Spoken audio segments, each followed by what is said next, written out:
The reason I'm still at the barn right now is, for one, I have no money to travel, and two, I have a lot more cleaning here to do and transitioning from living in the barn to living in the truck and things going back and forth and being organized and transferred and kind of settling into the truck a little bit more. So that's why I'm here.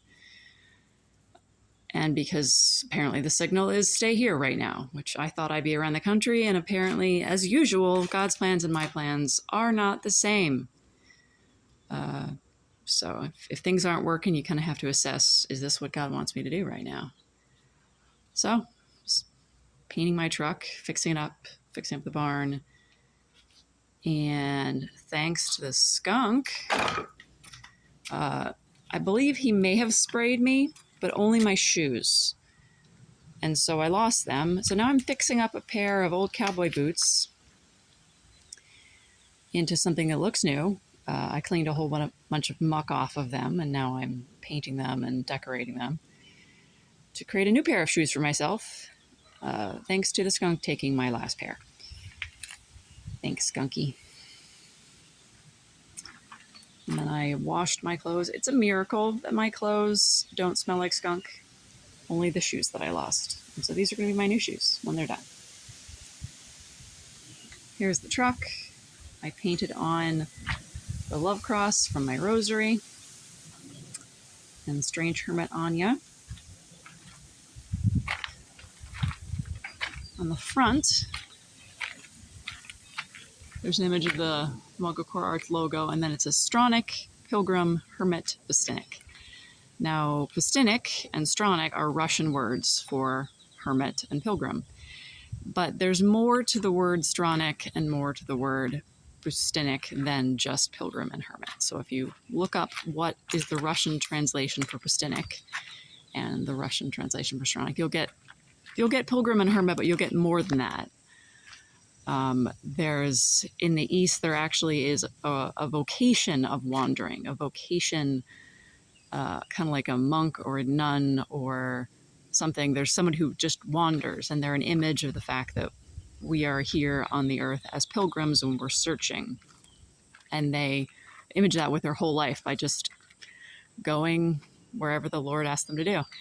And there is, the word Pastinik is essentially a hermit, but it's a different kind of hermit. So when I say strange hermit, I probably mean closer to the word Pastinik. Hermits in the West are traditionally associated with complete separation from the world. You can't talk to them, you can't see them, you never see them again. They're out in the desert. I am in the desert, but so are a lot of other people, because the desert is the world these days.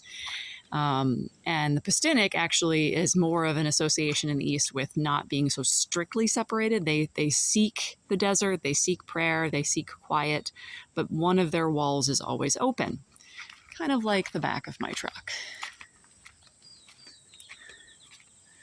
So my Pustinia, or my hermitage, is back here, and it has one wall open, the back one. Little bells down here. And then here is a sign I can turn around.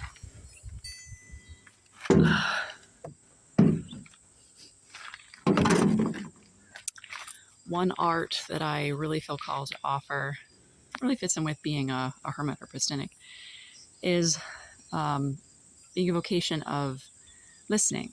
Sort of a ministry of listening, if you will, where I feel called to, I've done this in Philadelphia, where I've walked up the parkway, and when an opportunity has come up for someone to talk to me, I just listen. And I only say something if they ask me to.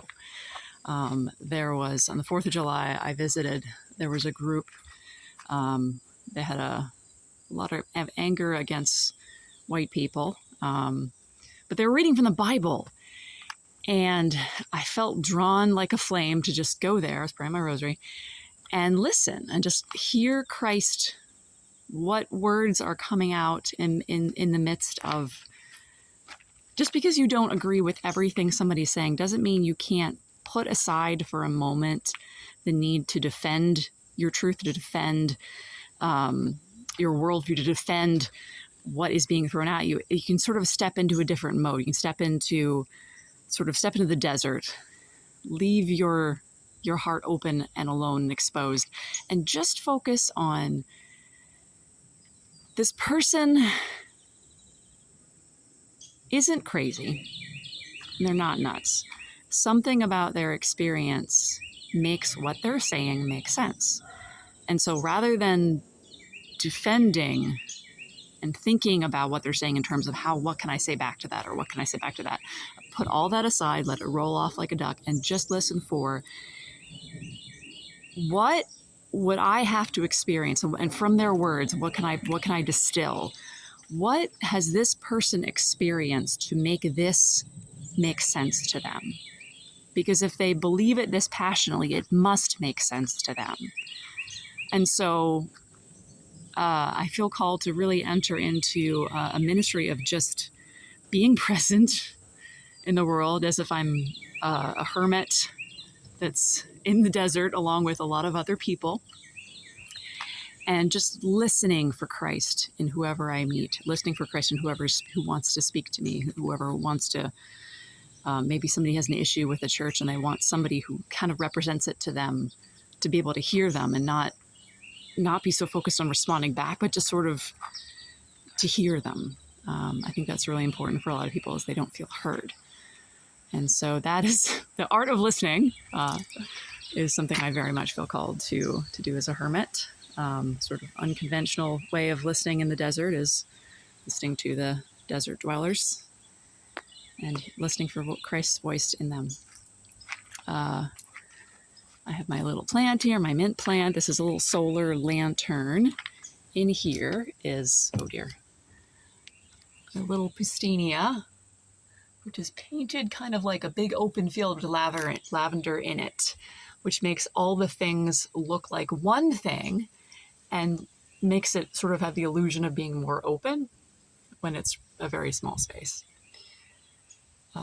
It's a very handy illusion to make use of, especially when you would never be able to sit in this small of a space with this many different things if they were different colors and they weren't sort of united in some way. So this is my little, there's little fairy lights up there, the batteries, and little desk in there, my spinning wheel, which I finally fixed up.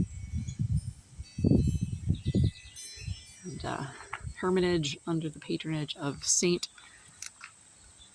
Elijah.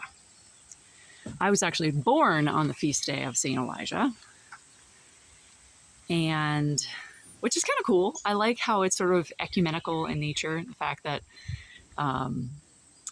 there's a tradition of years of